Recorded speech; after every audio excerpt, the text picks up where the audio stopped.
The Atlantic Ocean is not silent. It is a chaotic, noisy place. Whales sing, shrimp snap, currents grind against each other, and surface waves crash endlessly. To a sonar operator, the ocean sounds like a busy city street. Into this noise slipped the ultimate predator, a United States Navy nuclear attack submarine. The American boat was a masterpiece of engineering. It was coated in special rubber tiles to absorb sound.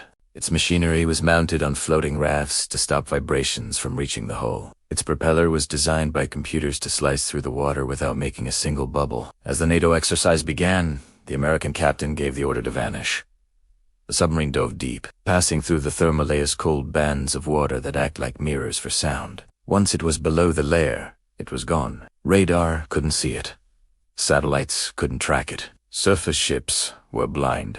The American commanders on the surface were confident. They knew their boat was the quietest thing in the water. They joked that the only way to find it was if it wanted to be found. But 3,000 feet above the waves, circling slowly in the gray clouds, was a machine that didn't care about American confidence. It was the RAF Nimrod MR2.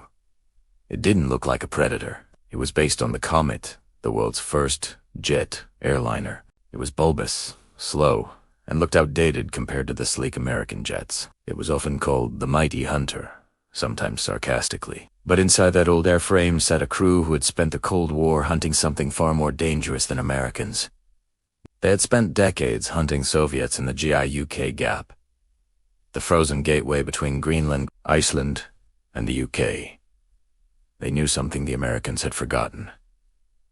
Absolute silence is impossible. If you are a 7,000-ton steel tube moving through water, you disturb the ocean. You might not make a noise, but you make a hole in the background sound. And the Nimrod was about to prove that you can't hide a hole in the water. The Nimrod crew didn't rush. They didn't chase the last known position of the submarine. That is what amateurs do. Instead, they played a game of probability. The tactical coordinator, Taco, aboard the Nimrod looked at the map. He knew the submarine had to move. He knew the ocean currents. He knew the temperature of the water. Drop Patton Alpha, he ordered. The Nimrod opened its bomb bay, but instead of explosives, it dropped sonobuoys. These are listening tubes that float on the surface and drop a microphone deep into the dark water. To the American observers on the surface ships, the British pattern looked messy. They were dropping buoys miles apart. It looked like they were guessing, but they weren't guessing. They were building a net. Inside the Nimrod, the sonar operators were listening to the ambient noise, the natural hum of the ocean. Most navies use computers to filter this noise out so they can hear engines. The RAF did the opposite. They turned the background noise up. They were looking for the sound of silence. Imagine walking through a noisy crowd of people talking. Suddenly, a large man walks through the room, and everyone goes quiet as he passes. You might not hear the man's footsteps, but you notice the silence he creates. That is what the submarine was doing. As it moved through the deep water, its massive hull blocked the natural noise of the ocean behind it. On the Nimrod's screens, this showed up as a faint shadow, a tiny, imperceptible dip in the static. Possible anomaly on buoy 4. An operator whispered. It wasn't a contact. It wasn't a lock. It was just a suspicion. But it was enough. Down in the deep, the US captain was executing a perfect evasion. He knew there were aircraft above. He knew they were listening. So, he used the ocean against them. He steered his boat under a thermal clean, a sharp change in water temperature. Sound waves hit this layer and bounce off. It's like hiding behind a wall of glass. He slowed his propeller to a crawl. He turned off every non-essential pump. The boat was drifting like a ghost. He was sure he had escaped. But up in the sky, the Nimrod crew saw exactly what he was doing. He's gone deep, the Taco said. He's trying to hide under the layer. The British didn't panic. They didn't drop a buoy right on top of him. That would spook him. Instead, they dropped buoys ahead of him. They adjusted the depth settings on their microphones. They set them to listen below the thermal layer. The American captain made a small course correction to the left. He moved 8,000 tons of water as he turned. Instantly, the ocean reacted. The pressure wave from his turn hit the new British buoys. Contact transient noise on buoy 7 and 8. The net was tightening. The Nimrod wasn't hunting the submarine anymore. It was hurting it. Every time the submarine turned, the Nimrod was there. Every time it went deeper, a new buoy was waiting. The British were predicting the Americans' moves before he made them. It was psychological warfare. The submarine was running out of ocean for 3 hours. The game continued. The US surface fleet was blind. Their helicopters found nothing. Their ship, sonars, found nothing. They assumed the submarine had won. Then, the voice from the Nimrod broke the silence. Madman? Madman? Weapon away?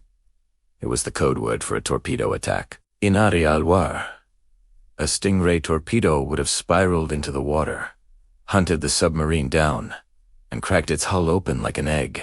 But this was an exercise. The weapon was just data. The Nimrod transmitted the firing solution to the NATO controllers.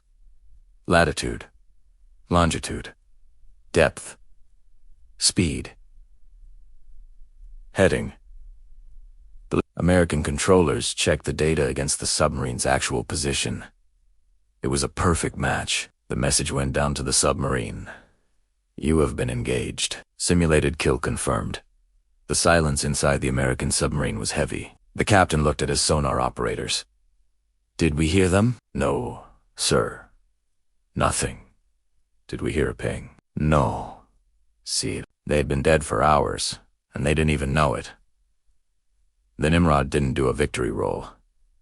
It didn't buzz the fleet. It simply banked away and headed home for tea. The job was done. The debriefing was a moment of humility for the US Navy. The Americans had spent billions of dollars on stealth. They believed technology could beat physics. They believed they could build a machine that left no trace. The British taught them a hard lesson. You exist. If you exist in the physical world, you displace matter. You block sound.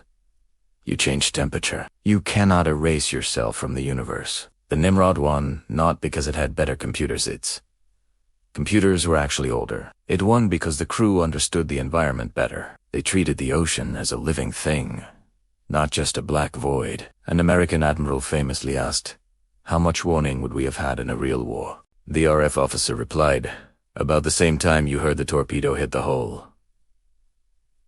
This encounter changed NATO doctrine. It proved that in the age of high-tech warfare, the human element still matters.